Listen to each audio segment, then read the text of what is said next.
Welcome everyone to crack now. हमारे पास बहुत सारी क्वेरीज आ रही थी रिलेटेड टू एसेज। 68 बीपीएससी से हमने बीपीएससी ने जो एसे इंट्रोड्यूस किया है, तो उसके लिए हमें बहुत क्वेरीज आ रही थी कि एसे को लिखे कैसे। एसे के लिए कोई कोर्स है, तो हम एक नया कोर्स लॉन्च करने जा रहे हैं एसे के लिए, जिसकी हम ये पहली क्लास के हाउ टू राइट अ एसे, हम एक एसे को लिखें कैसे, उसके बेसिक रूल्स क्या हैं, कैसे हम एसे के पॉइंट्स को क्रिएट करते हैं। तो आज हम बेसिसिटी ऑफ एसे को, बेसिक नेचर ऑफ एसे को हम आज समझेंगे यहाँ पे। तो please allow me to do it. Essay for एसे,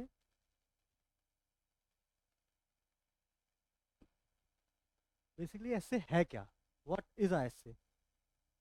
ये है perspective of the author, perspective of author.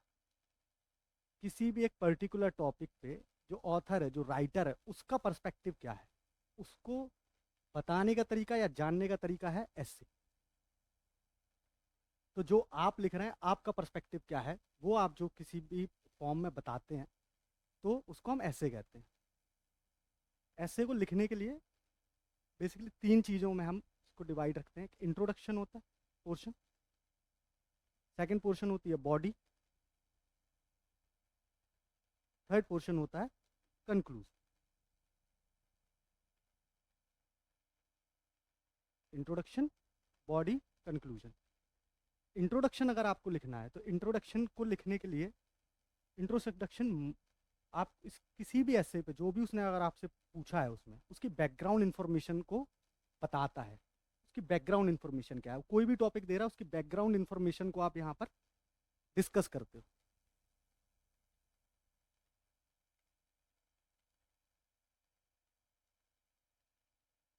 अब एक अच्छा इंट्रोडक्शन लिखने के लिए हमें क्या चाहिए, कंसाइज नेचर होना चाहिए।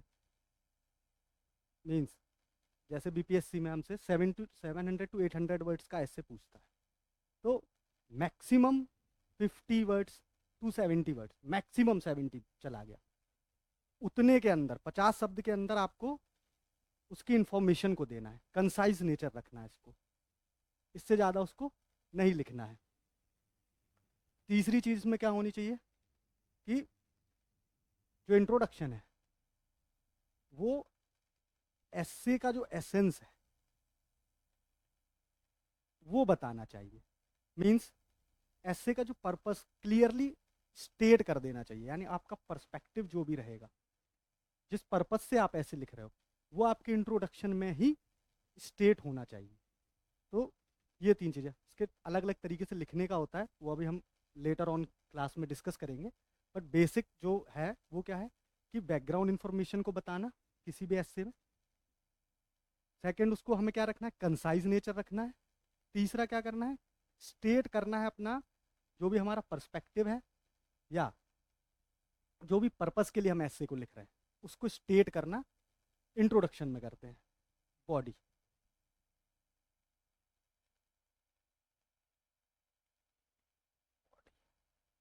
अब ये जो पोर्शन है ना बॉडी, ये मेन है जहाँ पर हम आर्ग्यूमेंट्स को डिस्कस करते हैं। मेन आर्ग्यूमेंट्स जो भी हैं उससे रिलेटेड आर्ग्यूमेंट डिस्कशन जो भी आप करोगे ना, वो यहाँ पे करोगे। इसको हम ऐसे तो हम पैराग्राफ फॉर्म में लिखते ही हैं, कभी भी पॉइंट फॉर्म में नहीं लिखते। पैराग्राफ्स ही होते हैं, पैराग्राफ टू पैराग्राफ लिखने हैं, पॉइंट्स नहीं डालने। तो जो पैराग्राफ्स है, जो आप बॉडी में पैराग्राफ्स लिखेंगे, ईच पैराग्राफ ना उस ऐसे का एक सब टॉपिक या सब एक्सपेक्ट जो अलग अलग होंगे ना, कहीं पे आप वाई को डिस्कस कर रहे होगे, कहीं वेयर को कर रहे होगे, कहीं रिलेशंस को आप डिस्कस कर रहे होगे, ऐसे देखेंगे समझ में आएगा। बस ये है कि हर एक पैराग्राफ में ना एक सिंगल सब एक्सपेक्ट को, सिंगल सब एक्सपेक्ट ऑफ ऐसे को डिस्कस करना है। एक में, एक पैराग्राफ में एक ही डिस्कस करना है। देन स्मूथ ट्रांजिशनिंग, एक से फिर आप दूसरे पैराग्राफ पे गए, यहाँ पे आपने क्या करा, सेकंड सब सब टॉपिक को आपने ऐसे के डिस्कस करा, और इनके बीच में जो आपने ट्रांजिशन करा ना, ये ट्रांजिशन आपका ना स्मूथ होना चाहिए। ये नहीं कि आप यहाँ पर कुछ भी बात कर रहे हैं और अगले पे आपने जब बात करनी स्टार्ट करी ना तो बिल्कुल ही अलग लग रहा है। ऐसा पॉइंट बाई पॉइंट आप चलते चलेंगे, जैसा पॉइंट्स में लिखते हैं वैसे ही लिखेंगे, बस ट्रांजिशनिंग जो होगी इसकी वो स्मूथ नेचर की होनी चाहिए। सेकंड, अच्छी बॉडी लिखने के लिए हमें ये चाहिए होता है। तो हमने जान लिया इंट्रोडक्शन। बेसिकली इंट्रोडक्शन में हम क्या करते हैं, इंट्रोडक्शन को हमें कैसे एक हम इफेक्टिव इंट्रोडक्शन लिखते हैं। बॉडी का बेसिक्स में हमें क्या है, जहाँ पे हम आर्गुमेंट को डिस्कस करेंगे, पैराग्राफ्स पे लिखेंगे, एक सिंगल सब एक्सपेक्ट ऑफ ऐसे को एक पैराग्राफ में लिखेंगे, अगले को अगले में लिखेंगे, और तीसरा होता है हमारा कंक्लूजन। अब कंक्लूजन में क्या करना है, कंक्लूजन आप कैसे लिखोगे, यहाँ पे आप या तो रीस्टेटमेंट कर सकते हो, जो भी आपने लिखा है टिल नाउ उसको आप रीस्टेट कर दो डिफरेंट वर्ड्स, डिफरेंट वर्ड्स में आप इसको रीस्टेट करो।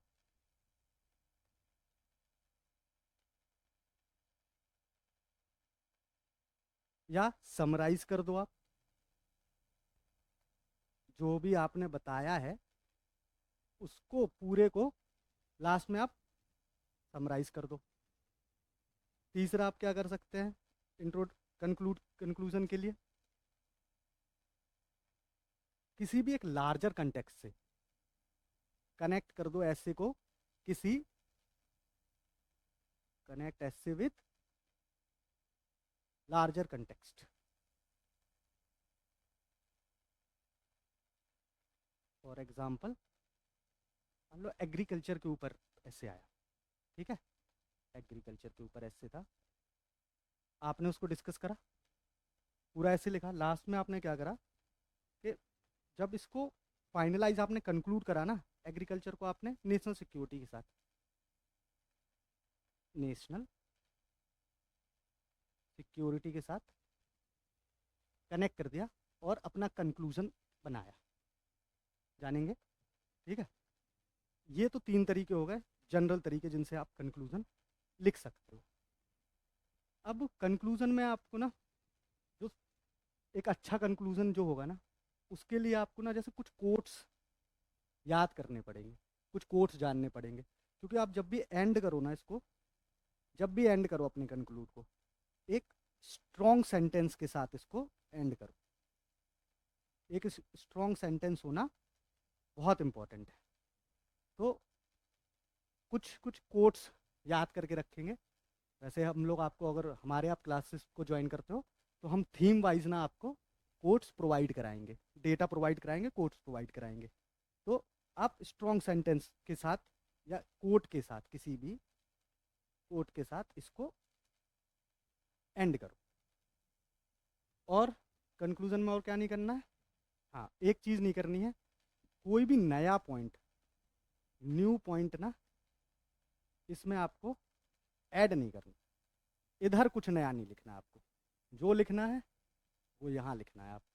जो भी आपको डेटा देना है, जो भी आपको आर्गुमेंट करना है, जो भी आपको बताना है वो आपको बॉडी के अंदर बताना है। जो भी आपको उसकी बैकग्राउंड इंफॉर्मेशन देनी है, डेफिनेशन देनी है, कुछ स्टार्ट करना है, वो आपको जो भी है वो इंट्रोडक्शन के अंदर होगा।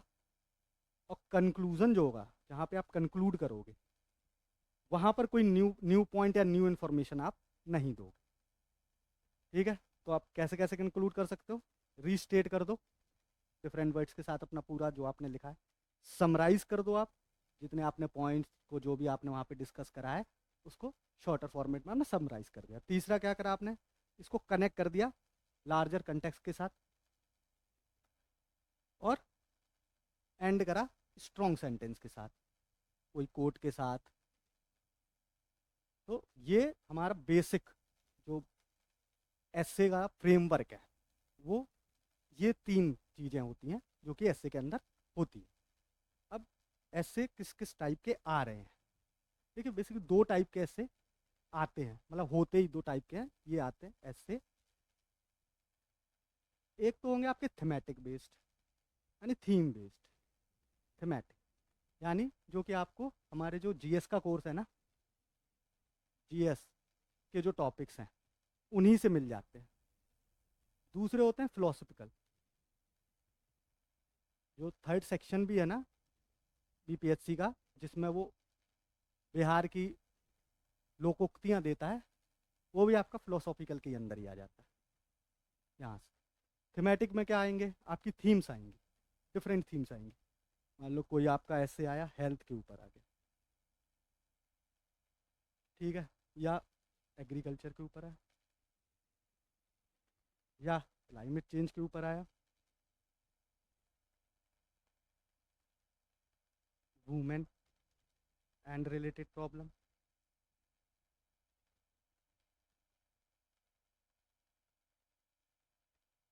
या हमारी साइंस एंड टेक्नोलॉजी से आया। ये हमारी जो जीएस का जो सेक्शन है वहाँ से जो ऐसे आएगा वो डायरेक्ट हमारे ये ऐसेज होते हैं। ये इजी टू राइट है, थोड़ा इजी टू राइट वो भी है अगर आप लगातार लिख रहे हो।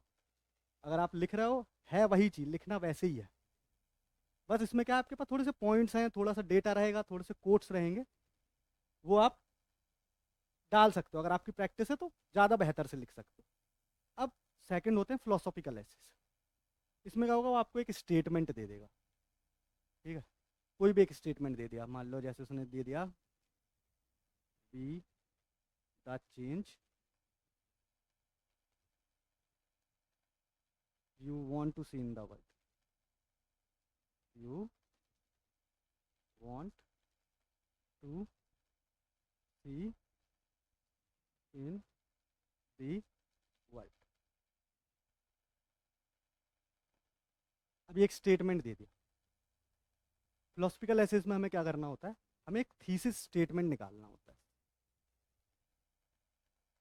पहले हमें जानना है कि बेसिकली ये पूछ क्या रहा है, be the change you want to see in the world. अब आप इसको किससे, आप ऐसे सोचो कि कौन कौन सा लीडर है जिससे आप इस स्टेटमेंट को कनेक्ट कर सकते हो। महात्मा गांधी हो गए, ठीक है, उन्हीं से हम करते हैं, उन्हीं का कहा हुआ स्टेटमेंट है महात्मा गांधी। तो अब यहाँ से आपने महात्मा गांधी से ऐसे ऐसे इसको स्टार्ट करना है कि महात्मा गांधी ने क्या करा। महात्मा गांधी को सेंट पीटर्सबर्ग पे जब निकाला गया रेसिस्ट के उसमें, तो उनने चेंज करा, रेसिज्म के खिलाफ लड़ाई लड़ी, इंडिपेंडेंस की लड़ाई लड़ी। तो आप यहाँ से स्टार्ट करोगे, तो आपने एक थीसिस स्टेटमेंट बनाया, ठीक है, और फिर उसको लिखना चालू करा, प्रैक्टिस करेंगे इसकी, लिखेंगे, ये भी हो जाता है। तो बेसिकली ये दो तरीके के हमारे ऐसे आते हैं, ठीक है। अब हम एक ऐसे देखते हैं, लास्ट ईयर जो आया था 69th बीपीएससी में, एक ऐसे पूछा उसने, इम्प्रूविंग एग्रीकल्चर, इम्प्रूविंग एग्रीकल्चर में boost, improving agriculture system can support rural economy.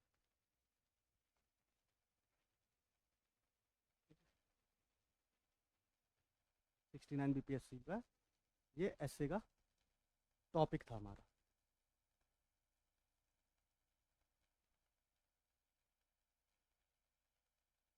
तो सबसे पहले अब हमें ऐसे में क्या जानना है, सबसे पहले हम क्या करोगे, कभी ऐसे डायरेक्ट लिखना स्टार्ट नहीं करना, थोड़ा सा टाइम लेना है, एक फ्लो चार्ट बनाना है, हमें पूरा एक फ्रेमवर्क बनाना है, फिर उस फ्रेमवर्क के अंदर अपना डेटास को और अपने जो भी उसको फिट करना है, इतना करना होता है। तो अब सबसे पहले आप देखोगे उसने क्या पूछा है, improving agriculture system can support rural economy. तो पहली चीज़ क्या रिलेशन जान मांग रहा है वो? इम्प्रूव्ड एग्रीकल्चर,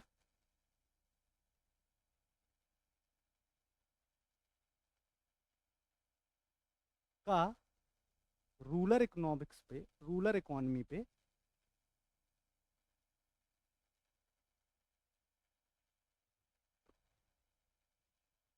से क्या रिलेशन है, क्या इफेक्ट करेगा अगर हम एग्रीकल्चर को इम्प्रूव करते हैं तो रूरल इकोनॉमी को कैसे फ़ायदा होगा। ठीक है, ये सेकंड इससे क्या हमें निकल रहा है कि एग्रीकल्चर अभी इम्प्रूव्ड नहीं है, इम्प्रूविंग एग्रीकल्चर। तो agriculture is not improved yet. ठीक है, ये तो इंफॉर्मेशन हमें ऐसे से मिली। पहली इंफॉर्मेशन क्या मिली कि हमें बताना है इम्प्रूव एग्रीकल्चर का रूरल इकोनॉमी पे क्या है। सेकंड, जो एग्रीकल्चर है वो अभी इम्प्रूव्ड नहीं है। तो अब हम सबसे पहले इंट्रोडक्शन कैसे लिखें। ठीक है, इसका हमें इंट्रोडक्शन लिखना है अगर। ठीक है, इंट्रोडक्शन, इंट्रोडक्शन। अब आप इंट्रोडक्शन या तो किसी कोट से स्टार्ट करिए और डेटा के साथ चले जाइए। तो जैसे आप इसको इंट्रोड्यूस कर सकते हो इस तरीके से कि महात्मा गांधी थे, जैसे महात्मा गांधी ने महात्मा गांधी ने विलेजेस को सोल कहा इंडिया के। Village is the soul of India, village is the soul of India. जो विलेजेस हैं वो भारत की आत्मा है। और ये एग्जिग्रेशन नहीं होगा कि अगर हम कहें कि एग्रीकल्चर विलेजेस की आत्मा है and agriculture is the soul of villages. ठीक है, आपने एक ऐसे कोर्स से इसको स्टार्ट करा, देन आपने क्या लिखा इसमें,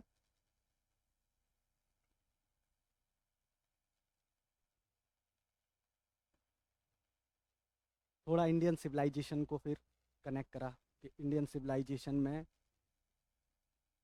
एग्रीकल्चर की क्या इम्पोर्टेंस है, इम्पोर्टेंस ऑफ एग्रीकल्चर। जैसे माँ अन्नपूर्णा है, उनको हम सीक्रेट स्टेटस देते हैं गॉडेस ऑफ फूड का, तो इम्पोर्टेंस ऑफ एग्रीकल्चर इसके बारे में आप लिख सकते हो। ठीक है, फिर यहीं इंट्रोडक्शन में आप क्या डालोगे, अब आप यहाँ पे डेटा डाल दोगे कि 50% और एंड मोर सेंसस के हिसाब से हमारी जो पॉपुलेशन है वो अभी भी एग्रीकल्चर डिपेंडेंट है। हम्म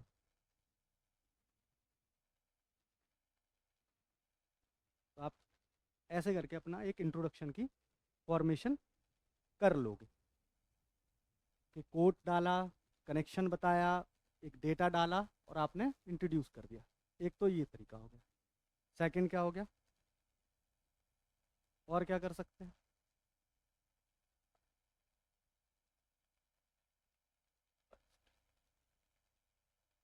उसने पूछा कि इम्प्रूव्ड एग्रीकल्चर रूरल इकोनॉमी को कैसे फ़ायदा करेगा। तो एक स्टोरी को आप फॉर्म करके इंट्रोडक्शन को फॉर्म कर सकते हो। स्टोरी आपने कैसे बताई कि एक, मान लो आपने कोई भी नाम रख दिया कि शिवम एक भारतीय किसान है। ठीक है, इंडियन एग्रीकल्चर फार्मर है शिवम।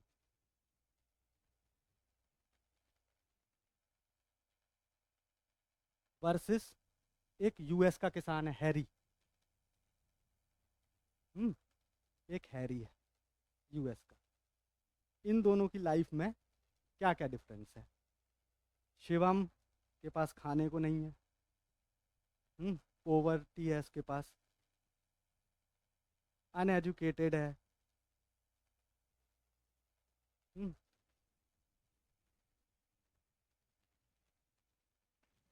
बेसिक नीड्स उसकी पूरी नहीं हो रही हैं। हम्म, वहीं पे हैरी है। ठीक है। कमर्स कमर्शियल एग्रीकल्चर कर रहा है।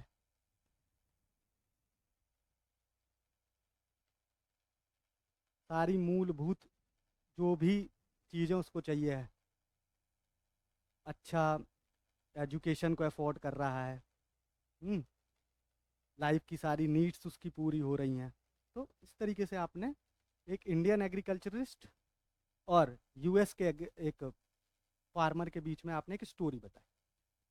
फिर आपने उसको क्वेश्चन करा कि वाई शिवम की हालत है और हैरी की नहीं है।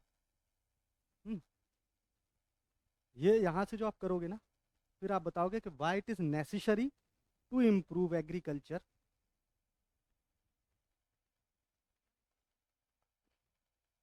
जिससे रूरल इकोनॉमी को बूस्ट मिले। ठीक।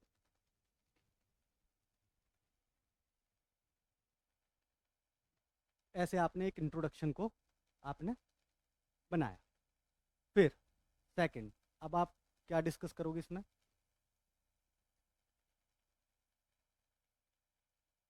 कि अगर एग्रीकल्चर इम्प्रूव्ड नहीं है, एग्रीकल्चर पहले तो आप पहले स्टार्ट करो एग्रीकल्चर। तो अब आप जो पॉइंट्स बनाओगे ना बॉडी के, 5W और H,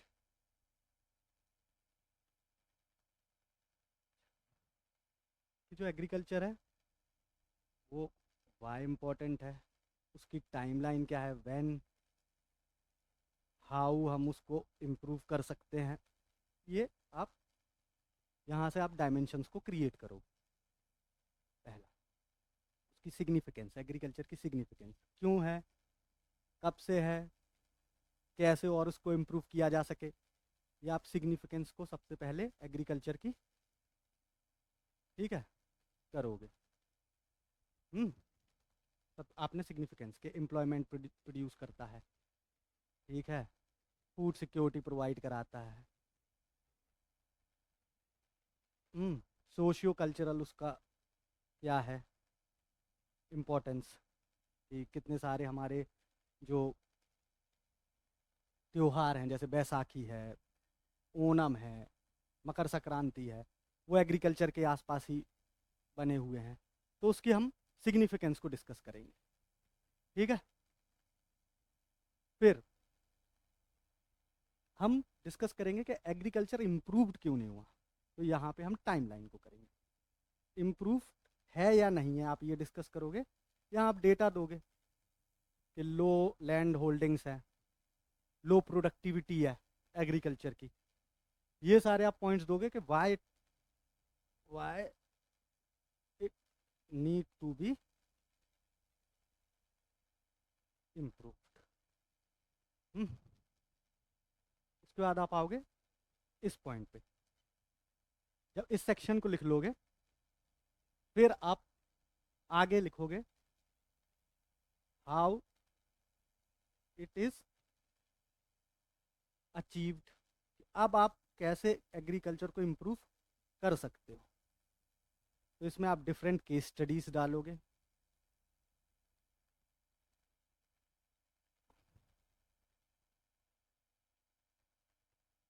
सेकंड, सजेशंस प्रोवाइड कराओगे, जैसे कि अगर हमारी लो होल्डिंग्स है, ठीक है, एग्रीकल्चर के लिए, तो एग्रीकल्चर लैंड का नॉन एग्रीकल्चर की तरफ नहीं जाना चाहिए। उसके लिए आप क्या कर सकते हो, जो डेजर्ट लैंड है उसको रिक्लेम कर सकते हो।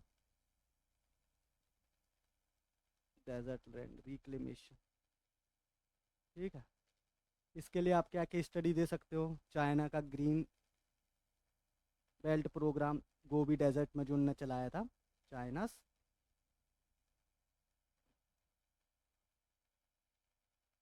ग्रीन बेल्ट प्रोग्राम, ठीक है। डिफरेंट स्टेट गवर्नमेंट्स की जो केस स्टडीज़ हैं वो सब आप दोगे इस जगह पे कि हाउ इट इज़ अचीव, तो हमें अचीव कैसे करना है।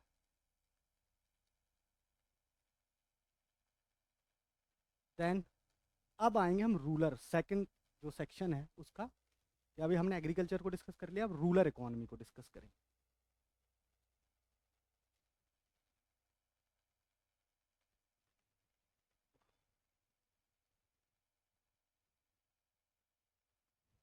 कि रूरल इकोनॉमी है क्या।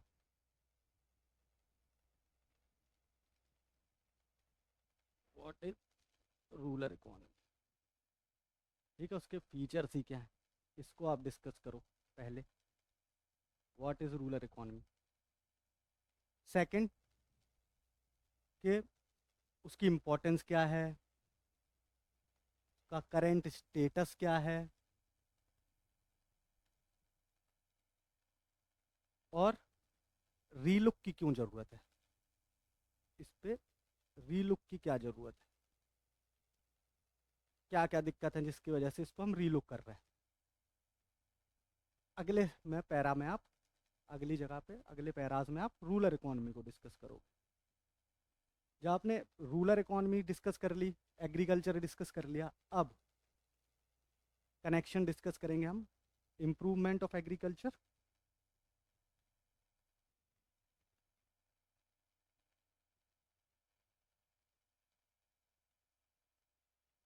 इम्प्रूवमेंट ऑफ एग्रीकल्चर का क्या इफेक्ट है रूरल इकोनॉमी के ऊपर।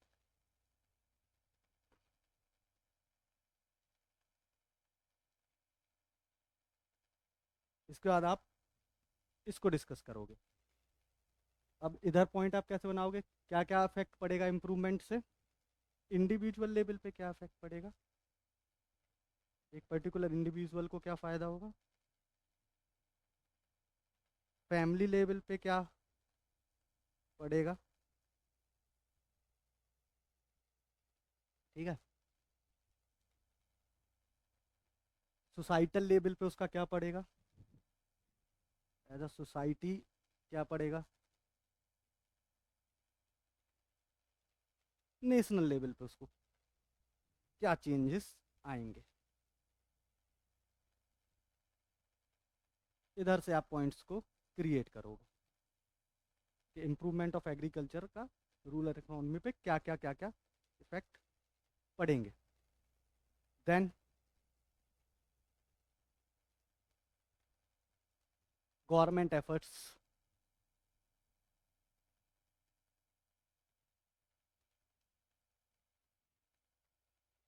कौन कौन से गवर्नमेंट एफर्ट्स लिए हैं, what is done, what is done and what needed to B,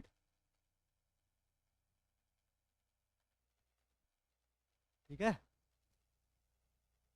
government ने क्या क्या एफर्ट्स लिए हैं और अभी कौन कौन से एफर्ट्स लेने की ज़रूरत है, ठीक है।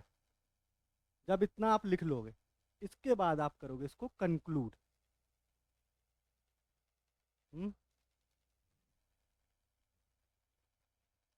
कंक्लूड कैसे करोगे,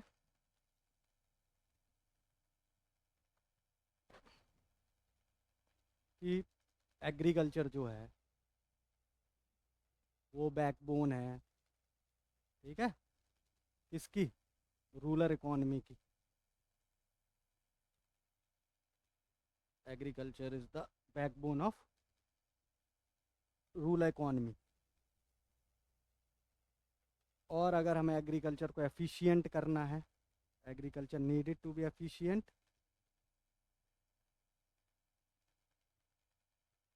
डिस्पाइट चैलेंजेस जो आपने पहले डिस्कस करे होंगे, despite so many challenges,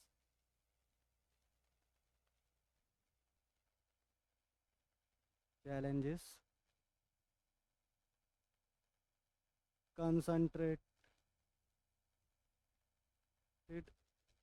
efforts needed from all section of society या from all the stakeholders, हर स्टेक होल्डर से हमें वो चाहिए, ठीक है। अलग अलग डायरेक्शन में चाहिए, सभी लोगों से चाहिए। और कैसे चाहिए कि ना, नॉट ओनली इन इंफ्रास्ट्रक्चर, सिर्फ इंफ्रास्ट्रक्चर में नहीं, प्लस पर्सपेक्टिव चेंज चाहिए हमें, कल्चरल शिफ्ट चाहिए एमंग द जनरल पब्लिक, जिससे एग्रीकल्चर को एक पॉजिटिव लाइट में देखा जाए। And agriculture different sources of income generation provide कराए रूरल पीपल को, एंड विलेजेस जो हैं वो ट्रू सेंस में ना इंक्लूसिव बन सकें, ट्रू सेंस में विलेजेस इंक्लूसिव हो सकें, ठीक है। और फिर लास्ट हम इसको ख़त्म किससे करेंगे, एक कोट से। कोट जैसे एम एस स्वामीनाथन का एक कोट है, एम एस स्वामीनाथन कि if agriculture fails,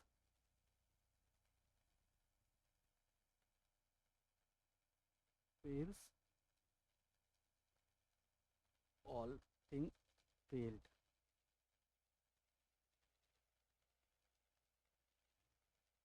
Choice is ours. हमने इसको कंक्लूड कैसे करा कि हमने बताया जो हमने लिखा था, जिस पे हमारा आया था कि हाँ एग्रीकल्चर जो है वो बैकबोन है रूरल इकोनॉमी की। और अगर हमें एग्रीकल्चर को एफिशिएंट बनाना है, जो कि हमने चैलेंजेस डिस्कस करें, सो मैनी चैलेंजेस के बाद भी, तो हमें कंसंट्रेटेड एफर्ट्स चाहिए पड़ेंगे from all section of the society and from all stakeholders, and not only in infrastructure but there needed to be a cultural or and perspective change toward the agriculture, so the agriculture can be seen in the positive light, and different sources of income generation for rural people could be generated, and villages in true sense become the inclusive in nature, as in the words of M.S. Swaminathan, if agriculture fails all thing failed, choice is ours। हमने एक strong sentence के साथ इसको खत्म कर दिया। तो हमने इसमें क्या क्या करा, देखिए हमने पहले इंट्रोडक्शन देखा, कैसे इंट्रोडक्शन हमें लिखना है, स्टोरी फॉर्म में भी लिख सकते हैं, कोट्स एंड डेटा से भी लिख सकते हैं, ठीक। देन बॉडी में हमने क्या क्या देखा, बॉडी हमें कैसे कैसे प्रिपेयर करनी है, हमने डिफरेंट सब एक्सपेक्ट्स निकाले, उसमें हमने उसमें क्या करें, डिफरेंट सब एक्सपेक्ट्स निकाले कि एग्रीकल्चर अब ट्रेडिशनल वर्सेस मॉडर्न एग्रीकल्चर क्या है, ठीक है। एक हमने इस पे लिख दिया। सेकंड हमने निकाला कि is are agriculture needed to be improved,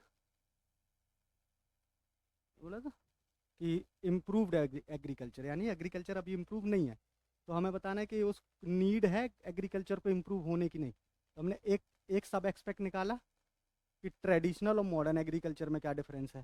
second हमने सब एक्सपेक्ट निकाला कि एग्रीकल्चर को इम्प्रूव होने की ज़रूरत है भी या नहीं है, ठीक है। Third, what is necessity of improve agriculture, necessity of improved agriculture, improve agriculture की हमारी क्या नेसेसिटी है, इम्प्रूव्ड एग्रीकल्चर हेल्थ के पे, न्यूट्रिशनल स्टेटस पे, फाइनेंशियल स्टेटस पे हमें इसकी नेसेसिटी है कि नहीं है, हेल्थ लेवल पे, न्यूट्रिशनल लेवल पे, फाइनेंशियल लेवल पे, डिफरेंट लेवल्स पे हमें क्या एग्रीकल्चर को इम्प्रूव होने की ज़रूरत है या नहीं है। हमने तीसरा सब टॉपिक इस पे लिखा, चौथा हमने लिखा इफ यस, अच्छा ठीक है, जरूरत है, then how it could be achieved, could be achieved. यहाँ पे हमने डिफरेंट फैक्ट्स, डेटा और सजेशंस को प्रोवाइड कराया। सजेशंस को हम यहाँ पे प्रोवाइड कराएंगे, केस स्टडीज को प्रोवाइड कराएंगे। ये चौथा हमने इसमें लिखा। पांचवा हमने इसमें सब टॉपिक क्या बनाया कि रूल, अब आए हम रूरल इकोनॉमी में, second section of the essay. Rural economy क्या है, इसका स्टेटस क्या है, और इसको सपोर्ट की ज़रूरत क्यों है। ठीक है, फिर हमने एक सब टॉपिक निकाला अब, इम्प्रूव्ड एग्रीकल्चर का रिलेशन विद रूरल इकोनॉमी। ठीक है, क्या है यहाँ पे, फिर हमने डेटाज और फैक्ट्स को प्रोवाइड कराया और बताया कि कैसे एग्रीकल्चर रूरल इकोनॉमी को सपोर्ट करेगा। ठीक है, पांचवा हमने कैसे करेगा, डिफरेंट हमने वो देखा था कि इंडिविजुअल लेवल पे, फैमिली लेवल पे, सोसाइटी लेवल पे, यहाँ से हम पॉइंट्स बनाएंगे, नेशनल लेवल पे डिफरेंट डिफरेंट हम डायमेंशंस में पॉइंट्स क्रिएट करेंगे। फिर हमने लास्ट में डिस्कस करा गवर्नमेंट के एफर्ट्स क्या कर रहे हैं,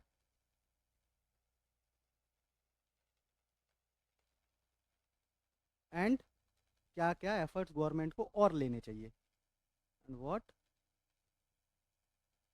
नीडेड टू बी डन, और गवर्नमेंट क्या क्या कर सकती है।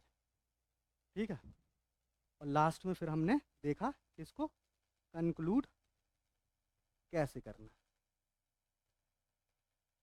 ठीक है, तो होप सो आपको समझ में आया होगा कि एक ऐसे के हम पॉइंट्स कैसे क्रिएट करते हैं, उस ऐसे को लिखा कैसे जाता है, उसके सब टॉपिक सब एक्सपेक्ट्स को कैसे क्रिएट किया जाता है। आप ट्राई करिएगा इस पर लिखने के लिए, हमें हमारे टेलीग्राम पे भी इसको सेंड कीजिएगा। और अगर आपको ये क्लास पसंद आई हो तो हमारा 70th BPSC के लिए ऐसे का हम लॉन्च कर रहे हैं, जिसमें ऐसे का हम प्रोग्राम लॉन्च कर रहे हैं जिसमें हम अलग अलग थीम बेस्ड जो भी एसेज हैं, जैसे इस बार एग्रीकल्चर पे आया था, हेल्थ हो गई आपकी, साइंस एंड टेक्नोलॉजी हो गई, वूमेन हो गया, सोसाइटी से जो है, इन पे हम आपको ऐसे के फ्रेमवर्क्स, ऐसे फ्रेमवर्क्स कैसे ऐसे आपको लिखना है, मॉडल ऐसे,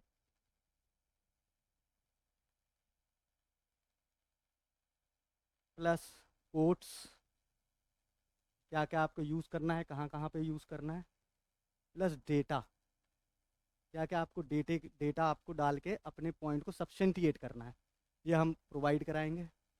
प्लस फिलोसॉफिकल एसेस